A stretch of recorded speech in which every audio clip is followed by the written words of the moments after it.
তোমাদের কাছে একটি অনুরোধ যে তোমরা প্রতিটা গল্প, প্রতিটা কবিতা, প্রতিটা নাটক তোমরা নিজেরা পড়ে আনন্দ উপভোগ করো। ভিডিওটিতে আমি আমার যে ভাবনা প্রকাশ করতে চলেছি সেই ভাবনাই যে তোমাদের মানতে হবে এমন কোনো কথা নেই। তাই তোমরা প্রতিটা রাইটিং নিজের মনের মতো করে পড়ে নিজে আত্মোপলব্ধি করো।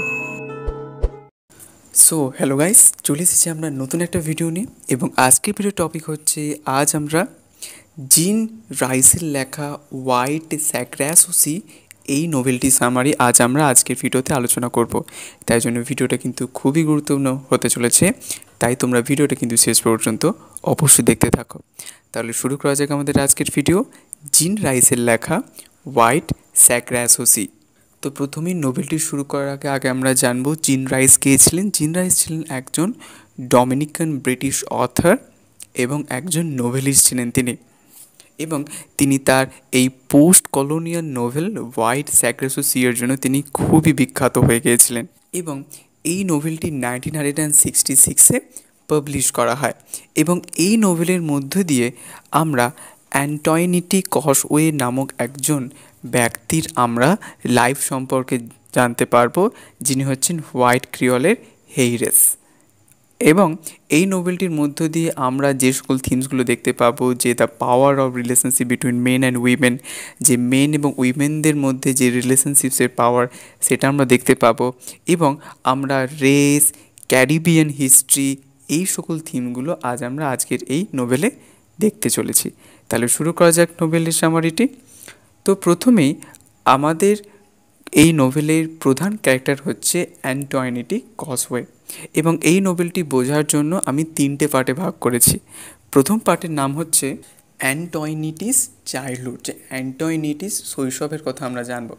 অ্যান্টনিটি কসওয়ে যিনি ক্রিওলের হেইরেস ছিলেন এবং জামাইকাতে তিনি থাকতেন, এবং তাঁদের ফ্যামিলিকে কোলোনাইজার্স এবং যারা ফ্রি ব্ল্যাক কমিউনিটি এই দুই দল থেকে বঞ্চিত করা হয়, এবং হঠাৎ তাদের বাড়িতে একটা আক্রমণ হওয়ার ফলে তার মা অ্যানিটি যিনি পাগল হয়ে যান, এবং অ্যান্টনিটি তিনি তার স্কুলিংয়ের জন্য অনেক দূরে চলে যান।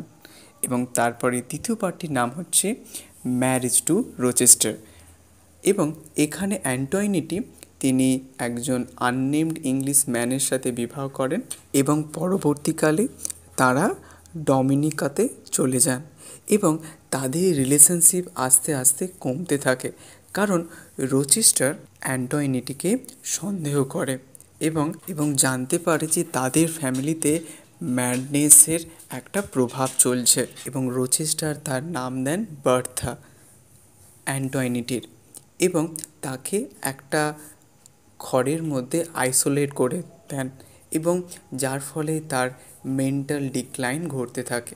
এবং তারপর লাস্ট পয়েন্টের নাম হচ্ছে ইমপ্রিজনমেন্ট ইন ইংল্যান্ড, এবং অ্যান্টনিটিকে তিনি একদম রিয়ালিটি থেকে দূরে ডিট্যাচড করে দেন, এবং তাকে তিনি ইংল্যান্ডে পাঠিয়ে দেন, এবং সেখানে থর্নফিল্ড হলে তাকে বন্দি করে রাখা হয়।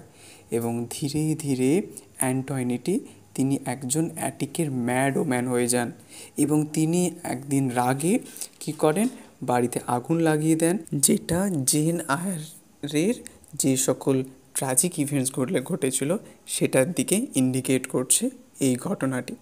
তো অ্যাকচুয়ালি জিন রাইস তিনি তার নোভেল হোয়াইট স্যাগ্রাসোসিতে কেন তিনি জিন আয়ারের কথা ফুটিয়ে তুললেন, কারণ তিনি বার্থা ম্যাসনের যে গল্প, যিনি হচ্ছেন মিস্টার রোচেস্টার্সের প্রথম ওয়াইফ, তার গল্প তিনি পুনরায় বলার জন্যই তিনি তার এই নোভেলে পুনরায় আবার জেন আয়ারের কথা ফুটিয়ে তুললেন।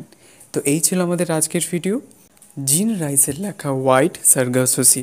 তো আজকের যে ভিডিওটি তোমাদের কেমন লাগলো অবশ্যই তোমরা কিন্তু কমেন্টে জানিও, আর যদি তোমাদের কোথাও কোনো প্রশ্ন থাকে অবশ্যই তোমরা কিন্তু কমেন্টে জানাতে ভুলো না যেন।